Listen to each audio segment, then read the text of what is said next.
The first question is, I want to ask are you corrupt? Simple. And the reason why I ask this question is, I stumbled on an article on the internet. I was researching about you before I come here. So in 2014, when the then CBN governor, your ex-boss, was sacked by Goodluck Jonathan, you granted an interview with the Independent newspaper. And in that interview, you seem to have endorsed that suspension by the then president. And you cited in the interview, you said the then CBN governor has assumed a role of a political activist. I'm not sure if I got it correctly. Yeah, okay.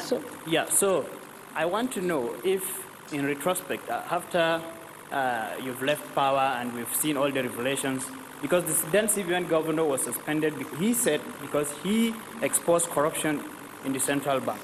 And okay, you seem to have endorsed that suspension. I want to know if you still believe in that. Thank you. No, I can only take one. I literally have 10 issues important because it's about institutional autonomy and independence. Yes. Yes, absolutely. Now, concerning the CBN issue, is going back to history.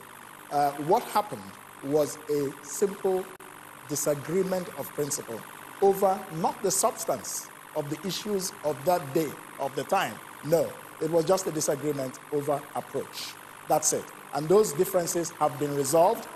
Yes? Quote, you said the lesson that can be drawn from it is the limits of central bank independence. Yes. There's a very thin line between central bank independence and political posturing. You seem to imply in that quote that independence has limits. And in a country where we talk about weak institutions and the fact that we need to grow strong institutions in order to ensure that politicians do not railroad those institutions, it's a bit odd that you talked about limits to independence. Let me clarify.